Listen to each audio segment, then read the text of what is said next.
ಮೊದಲನೆಯ ವಿಷಯ, ಪಾಪದಿಂದ ಓಡಿ ಹೋಗುವುದು.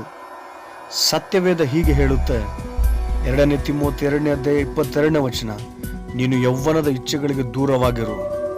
ಒಬ್ಬ ವ್ಯಕ್ತಿ ಆಧ್ಯಾತ್ಮಿಕವಾಗಿ ಜಯ ಜೀವಿತವನ್ನು ಕಾಣಬೇಕಂದ್ರೆ ಮಾಡಬೇಕಾಗಿರುವಂಥ ಮೊಟ್ಟ ಮೊದಲ ಕೆಲಸ ಪಾಪದಿಂದ ಓಡಿ ಹೋಗುವುದು.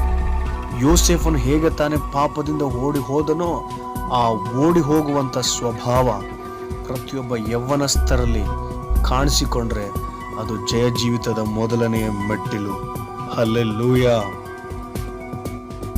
ಎರಡನೆಯ ವಿಷಯ, ಪರಿಶುದ್ಧರಾಗಿರಬೇಕು. ಒಬ್ಬ ಯೌವನಸ್ಥನು ಹೇಗೆ ತಾನೇ ಪರಿಶುದ್ಧನಾಗಿರುವುದಕ್ಕೆ ಸಾಧ್ಯ? ಸತ್ಯವೇದದಲ್ಲಿ ಹೀಗೆ ಬರೆಯಲ್ಪಟ್ಟಿದ್ದ ಕೀರ್ತನೆ 119:9 ಯೌವನಸ್ಥನು ತನ್ನ ನಡತೆಯನ್ನು ಶುದ್ಧಿಪಡಿಸಿಕೊಳ್ಳುವುದು ಯಾವುದರಿಂದ? ನಿನ್ನ ವಾಕ್ಯವನ್ನು ಗಮನಿಸಿ ನಡೆಯುವುದರಿಂದಲೇ. ಅದಕ್ಕಾಗಿ ಪ್ರೀತಿಯ ಸಹೋದರರೇ, ನಾವೆಲ್ಲರೂ ಕೂಡ ಪ್ರತಿನಿತ್ಯವೂ ದೇವರ ವಾಕ್ಯವನ್ನು ಧ್ಯಾನಿಸುವವರಾಗಿ ಆ ವಾಕ್ಯದ ಜಲಸ್ನಾನದಿಂದ ಪರಿಶುದ್ಧತೆಯನ್ನು ಸಂಪಾದಿಸಿಕೊಳ್ಳುವುದಾದರೆ ನಾವು ಜಯದ ಹಾದಿಯಲ್ಲಿ ನಡೆಯುತ್ತಿದ್ದೇವೆ ಎಂಬುದಾಗಿ ಅರ್ಥ. ಇನ್ನು ಮೂರನೆಯ ಅಂಶ, ಪ್ರಾರ್ಥಿಸುವವರಾಗಿರಬೇಕು.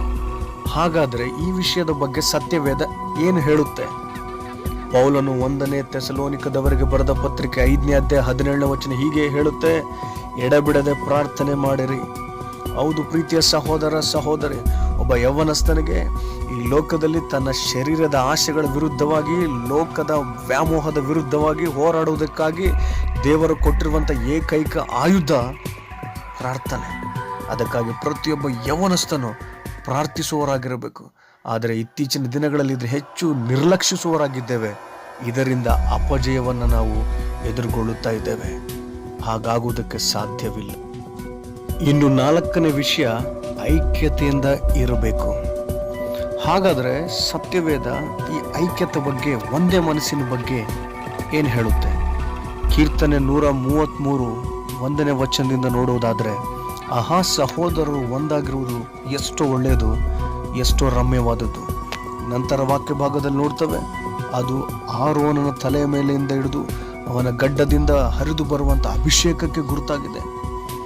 ಅಷ್ಟೇ ಮಾತ್ರವಲ್ಲ, ಅಲ್ಲಿ ದೇವರು ಜೀವವನ್ನ, ಆಶೀರ್ವಾದವನ್ನ ನೆಲೆಗೊಳಿಸುವನಾಗಿದ್ದಾನೆ.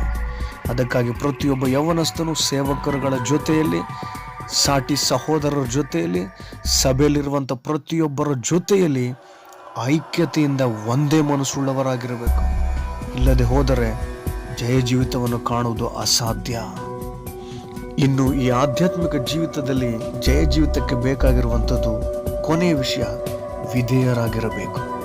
ಹೌದು ಪ್ರೀತಿಯ ಸಹೋದರ ಸಹೋದರಿ, ಸತ್ಯವೇದದಲ್ಲಿ ಹೀಗೆ ಬರೆಯಲ್ಪಟ್ಟಿದೆ, ಹಿಬ್ರಿಯರಿಗೆ ಬರೆದ ಪತ್ರಿಕೆ 13:17 ನಿಮ್ಮ ನಾಯಕರಿಗೆ ವಿಧೇಯರಾಗಿದ್ದು ಅವರಿಗೆ ಅಧೀನರಾಗಿರಿ. ಒಬ್ಬ ಯೌವನಸ್ಥನು ಎಷ್ಟೇ ತಲಾಂತಗಳಿಂದ ತುಂಬಿಸಲ್ಪಟ್ಟಿದ್ದು, ಎಷ್ಟೇ ಅಭಿಷಕ್ತನಾಗಿದ್ದು, ಅಥವಾ ಎಷ್ಟೇ ಆರಾಧನೆ ಮಾಡುವಂಥ ಸಾಮರ್ಥ್ಯವನ್ನು ಹೊಂದಿದ್ದು, ಹಾಡುಗಾರಿಕೆಯನ್ನು ಹೊಂದಿದ್ದಾಗಿಯೂ ಕೂಡ ಇಸಾಕನು ಹೇಗೆ ತಾನೇ ಅಬ್ರಹಾಮನಿಗೆ ವಿಧೇಯನಾಗಿದ್ದನೋ ಹಾಗೆ ಪ್ರತಿಯೊಬ್ಬ ಯೌವನಸ್ಥನು ತಮ್ಮ ಆತ್ಮೀಯ ತಂದೆ ತಾಯಿಗಳಿಗೆ ವಿಧೇಯತೆಯನ್ನು ತೋರಿಸುವಾಗ ನಾವು ಜಯ ಜೀವಿತವನ್ನು ಸಾಧಿಸುವುದಕ್ಕೆ ಹೋಗುತ್ತಿದ್ದೇವೆಂಬುದಾಗಿ ಅರ್ಥ.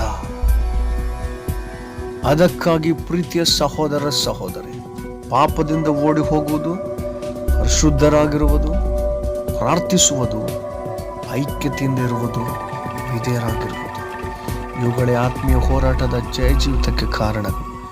ಎಲ್ಲ ಮಹಿಮೆ ದೇವರಿಗೆ ಸಲ್ಲ.